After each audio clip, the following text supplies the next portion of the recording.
Hola amigos, para vencer a cualquier enemigo se necesita una visión y una estrategia. Que el enemigo sea la corrupción o que el enemigo sea el terrorismo.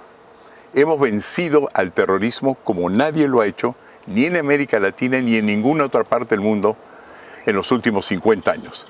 Vamos a explicarles en pocos minutos, con la ayuda de Renan Riveros, que jefatura el día de hoy a los comités de autodefensa en las áreas de Ayacucho, y donde se hicieron las más grandes batallas de nuestra guerra contra Sendero Luminoso, y con el general Marco Miyashiro, que descabezó a Sendero Luminoso ya en los años 90 en Lima. Vamos a explicar que son dos frentes de batalla, no era un frente de batalla, eran dos, cada cual tenía un plan distinto. El primer frente de batalla es en el campo. Aquí están las muertes en este vértice, y estos son los años, de 1980 hasta 1993. Las muertes van hasta 14.000 personas por año. Sendero Luminoso entra en los 80, es popular al principio, pero cuando trata de colectivizar la tierra, se resisten los campesinos y ellos comienzan a matarlos. En 1983 se forman los campesinos mismos por su cuenta, comités de autodefensa, entre otras cosas, porque tal como se visten ellos, es difícil a las Fuerzas Armadas distinguir entre quién es senderista y quién no es senderista. Logran una primera victoria al desalojar a Sendero de los Valles, pero Sendero se reorganiza, cobra cupos del narcotráfico, se financia y ya controla 60% del territorio nacional por el 87. Es más o menos en esa época que nosotros tomamos contacto con los comités de autodefensa, que en ese momento se llamaban DECAS, y tratamos de ver de qué manera logramos de que el Estado, es decir, las Fuerzas Armadas, puedan colaborar con los ejércitos ilegales, pero legítimos, de los campesinos, puesto que los campesinos saben quién es quién y dónde hay que ir y conocen el terreno. El problema es la resistencia internacional, marcada por la resistencia a los paramilitares de Colombia contra ejércitos que no sean oficiales. Esa gestión nos toma a nosotros del Instituto Libertad y Democracia aproximadamente 2 años. Durante esos 2 años vamos desde la Casa Blanca hasta las distintas fuerzas de la OTAN, el Tratado del Atlántico Norte, donde se concilian todos los intereses y todas las Fuerzas Armadas de Occidente, y las Naciones Unidas con el ayuda de Pérez de Cuellar para legitimizar a nuestros amigos de los comités antisubversivos. Esto permite, en su momento dado, legitimizarlos, que el ejército peruano que lucha contra el terrorismo, que son 30.000 personas, aumente 30.000 a 153.000 y se repartan lo que se cree son aproximadamente 123.000 fusiles y se gana la paz. Efectivamente, como ha mencionado usted, en el año 90 el Comité de Autodefensa ha sido reconocido por el presidente Alberto Fujimori con el decreto legislativo la 741 y el decreto supremo la 077, donde que nos reconoce como Comité de Autodefensa y Desarrollo desde el año 90, donde que nosotros empezamos a trabajar conjuntamente con las Fuerzas Armadas para poder ahuyentar a estos malos elementos senderistas que efectivamente que nosotros como Comité de Autodefensa conocíamos cuál era, por dónde se transitaba el Sendero Luminoso. Como nosotros, como hemos sido del pueblo, sabíamos quién era el Sendero Luminoso, cuál era su camino, a dónde se dirigían. Desde el momento, con las Fuerzas Armadas articulados, hemos hecho muchos operativos, muchos patrullajes, donde que hemos reducido a estos malos elementos del Sendero Luminoso, donde que se ganó la batalla en la parte rural. Entonces que como ya no había ese apoyo de estos senderistas, entonces que Abimael Guzmán ha buscado de alejarse de lo que es de las provincias, muy probablemente hacia la ciudad de Lima, entonces que donde que ahí pierde este Sendero Luminoso, porque el Comité de Autodefensa ha luchado, se ha enfrentado y tuvimos muchas bajas y muchas emboscadas también. Entonces que ahí donde que se logra ganar la batalla, lo que es en parte rural en las provincias, doctor. Efectivamente, ustedes durante todo este tiempo, que es una cosa que los limeños no conocen, en el campo perdieron 70.000 vidas, mientras que en Lima no llegan ni a 1.000. Si la gran batalla comienza durante los años 80 y termina durante los años 90 en el campo, y es con el arresto de Abimael Guzmán, donde lo descabeza la policía liderada por el general Marco Miyashiro, donde ya verdaderamente están derrotados y confundidos. Sí, doctor, efectivamente este mal elemento Abimael Guzmán ya no tenía sus fuerzas, quien le apoye lo que es en las provincias, en parte rural, entonces donde que huye él hacia la capital, y donde que ha sido capturado por el señor Marco Miyashiro. Desde ese momento, pues, estos malos elementos han perdido el respaldo, lo que es por parte rural, porque el Comité de Autodefensa se ha organizado y aparte de eso, pues, se ha luchado con las Fuerzas Armadas, donde que pierden, pues, de lo que habían ganado un espacio 70-80%, se ha perdido, pues, el espacio, el Sendero Luminoso, donde que huyen a diferentes puntos de nuestro Perú. Y aparte de eso, doctor, que el señor Abimael Guzmán reconoce el trabajo, lo que ha hecho del doctor Renando de Soto, del Instituto de Libertad y Democracia, donde que dice, ¿no?, nos han desalojado, todo obedece a un plan que ha sido concebido e implementado por Renando de Soto, ILD, agente del imperialismo. Y lo que me parece sensacional de la confesión de Abimael Guzmán en las dos colinas es el hecho que espero se dé cuenta nuestro gobierno que para tener un éxito se necesita un plan, porque él dice percibir que hay una estrategia que lo vence. La misma cosa, para vencer la corrupción también se necesita una estrategia. Muchas gracias, don Renan. Muchas gracias también a usted, doctor. Para hablarnos de la captura en la ciudad de Abimael Guzmán, lo hemos invitado al general Marco Miyashiro, gran héroe peruano, para que nos explique cómo fue la captura y cuál fue el plan que se utilizó, y invitamos al gobierno de tener uno similar para la corrupción. Muchas gracias. General Miyashiro, bienvenido a este mural que trata de acordarse de los hombres como usted que arriesgaron su vida o dieron su vida para vencer al terrorismo en el Perú. La última gran guerra exitosa contra el terrorismo que conoce el mundo. Quisiera, para que todo el mundo recuerde quién es usted, que nos cuente cómo capturó usted a Abimael Guzmán, descabezó el movimiento terrorista y que poca gente lo sabe. Bueno, el año 1991 tuve el alto honor de comandar un grupo especial de inteligencia de la Dirección contra el Terrorismo. Antes de 1990, la metodología policial era reactiva, es decir, esperaban que se cometa un atentado terrorista para que concurra la policía de inmediato y capturara a los sospechosos. Era reactiva porque reaccionaba ante el atentado terrorista y se procedía a la captura del sospechoso, y a partir de ahí comenzaba una investigación policial. Es decir, el otro nombre que recibe esta metodología es detener para investigar.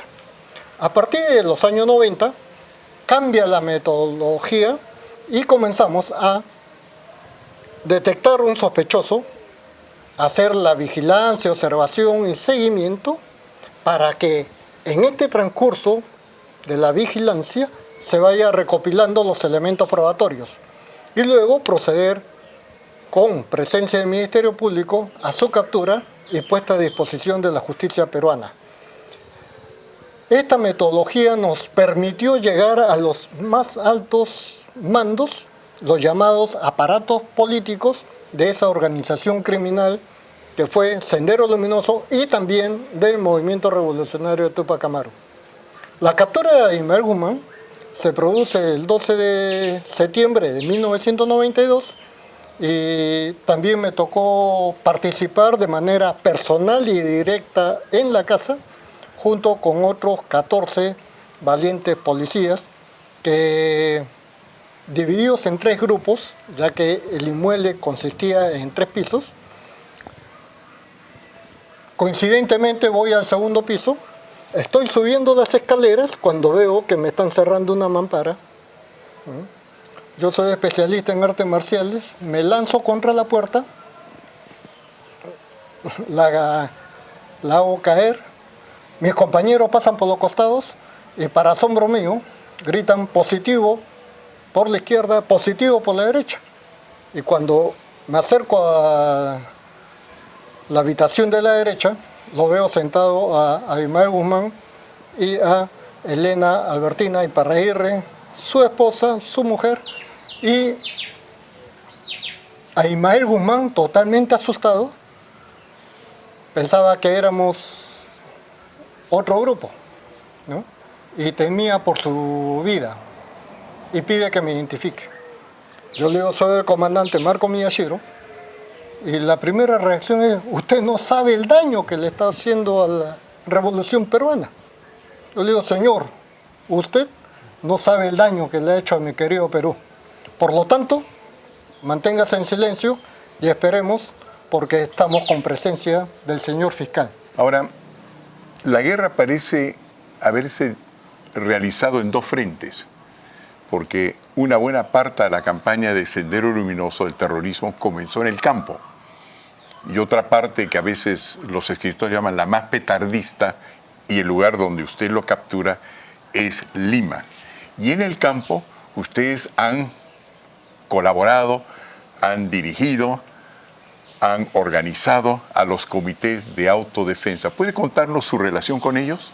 He participado en muchas operaciones contraterroristas, pero en una condición totalmente diferente, porque estos señores integrantes de los comités de autodefensa nos servían de guía, nos servían de traductores, te hablaban quechua, y había un contacto entre la fuerza del orden con la población, principalmente campesina, porque recuérdese que el Sendero Luminoso pretendió copar todos los Andes para pasar luego del campo a la ciudad.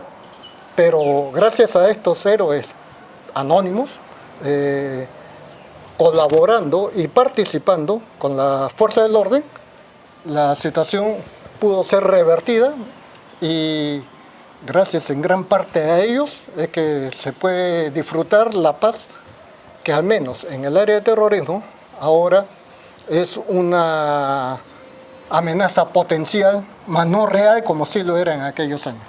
Es interesante lo que usted dice, porque ellos se forman con otros nombres anteriormente, no CADs, Comités de Autodefensa, sino DECAS, que es la primera cosa que se llaman en Ayacucho, y cuentan que efectivamente la mayor parte de sus muertes ocurren durante los años 80, pero como eran distintos comités y separados, creo que lo que usted está diciendo es que no era una fuerza tan efectiva, a pesar que al principio logran limpiar la colina. Lo que ocurre es que, lo que usted me cuenta, es que cuando ya se decide legitimarlos, se los puede organizar, y entonces viene a partir de los años 90 la oleada de colaboración, uniformados y no uniformados, para ganar la guerra. Sí, efectivamente, anterior a las DECAS estaba también las llamadas rondas campesinas, pero ocurría que ellos actuaban motu propio. Es recién en el gobierno de Alberto Fujimori que ellos cobran institucionalidad, reconocimiento legal, incluso se le da determinados beneficios. Sobre el particular quiero declarar que todavía el Estado peruano tiene una deuda social con estos señores, ¿no? Que ojalá algún día se les reconozca esta deuda. Entonces, lo que estamos comenzando hoy día, estos días, es que si no hay un reconocimiento de nuestro gobierno, el actual, y no lo hubo en el pasado, comencemos a ver de qué manera, ya sea por estos documentales que estamos haciendo, o ya sea por las paredes, a resucitar el interés en nuestro pasado. Yo soy un gran admirador, por ejemplo, de Mistura, que nos une por la comida, nos une el ceviche, nos une el lomo saltado, pero también debería unirnos una gran guerra que nosotros hemos ganado y que no se ha ganado en otra parte del mundo con sangre peruana. Mire usted, desde el año julio del 2016 estoy como congresista de la República y el Congreso ya tenía un programa que se llama Terrorismo Nunca Más. Y como peruano, verdaderamente me da pena ver cómo nuestra juventud desconoce qué es lo que ha sufrido el Perú, ¿no? Sin distinción de partidos políticos. Ellos, los terroristas, han matado sin distinción de partidos políticos. Y campesinos que se dedicaban al cultivo de la papa, artículos de pan llevar, o un negocio, una pequeña tienda cuyo capital no pasaba de los 200 soles, 120 dólares. Lo mataban porque decían que eran representantes del capitalismo en ese caserío, en ese pueblo. Yo lo felicito porque a través de estos documentales que está usted elaborando, se pueda hacer conocer a nuestra niñez, a nuestra juventud, que el pueblo peruano sufrió las demenciales y mesiánicas ideas de organizaciones terroristas para conquistar el poder. Y por otra parte, reconocer que de ese sufrimiento han surgido héroes y lastimosamente héroes anónimos, y que permanecerán en el anonimato porque hay demasiado egoísmo político y no reconocer a aquellos que han ofrendido su vida o han dado lo mejor de su juventud para tener esta democracia de la cual hoy en día disfrutamos, pero que se ve afectada porque por ese temor de modificar las normas, la delincuencia común, el crimen organizado, también está encimando a la sociedad. Y veo los últimos decretos legislativos y lo que veo es que se quiere seguir atacando a la criminalidad solo con la Policía Nacional o los gobiernos regionales, provinciales o distritales, cuando debe ser, como se hizo en la lucha contra el terrorismo, una política integral que sea multidisciplinaria y multisectorial. Para una pronta victoria, general. Gracias, señor. Ha sido un gran Muy gusto. amable.